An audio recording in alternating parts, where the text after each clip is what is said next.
सभा से राज्यसभा में आज महंगाई पर चर्चा हुई तो सरकार ने बताया कि महंगाई को नियंत्रण में रखने के लिए क्या कुछ उपाय किए गए हैं। उपभोक्ता मामलों के मंत्री रामविलास पासवान ने कहा है कि खाद्य वस्तुओं की उपलब्धता तो बढ़ाई ही जा रही है, जबकि कालाबाजारी को रोकने के लिए राज्यों को केंद्र का सहयोग देना होगा। राज्यसभा में बुधवार विपक्ष ने खाद्य वस्तुओं की बढ़ती कीमतों को लेकर सरकार पर हमला बोला तो सरकार ने साफ कहा कि पिछली सरकारों के मुकाबले एनडीए सरकार में महंगाई की दर कम हो गई है। केंद्रीय उपभोक्ता मामलों के मंत्री रामविलास पासवान ने आंकड़ों के जरिए ये बताया कि कैसे खाद्य पदार्थों के दाम मामूली रूप से बढ़े हैं। महंगाई का जहां तक सवाल है, ओवरऑल महंगाई जो है 2012-13 में 10.2% था और जो 16 में जून में घट करके 5.8% क्या कहते हैं कि हो गया है। चावल का देखेंगे तो एक साल पहले 27 रुपया 66 पैसे था और आज के डेट में जो है वो 27 रुपये 5 पैसे है।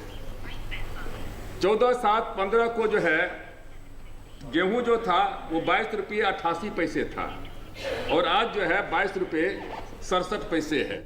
सरकार ने माना कि दाल की कीमतों में कुछ इजाफा हुआ है, लेकिन सरकार ने उसे नियंत्रण में रखने के लिए कई कदम उठाए हैं। पासवान ने कहा कि न केवल दालों का बफर स्टॉक बढ़ाया गया है, बल्कि राज्यों को सस्ती दरों पर दाल दी गई है। उन्होंने कहा कि जमाखोरी पर नियंत्रण के लिए राज्य सरकारों को ही कदम उठाने होंगे। दाल के अलावे किसी चीज का कीमत नहीं बढ़ा है। हम राज्य सरकार से भी आग्रह करेंगे कि राज्य सरकार केंद्र सरकार के साथ में सहयोग करके जमाखोरों के खिलाफ में कार्रवाई करके और सस्ते दर पर जो है लोगों को दाल बेचने का काम करे। उन्होंने कहा कि दालों का उत्पादन बढ़ाना ही समस्या का हल है और इसके लिए समर्थन मूल्य भी बढ़ाया गया है और किसानों को इसके लिए प्रोत्साहित किया जा रहा है।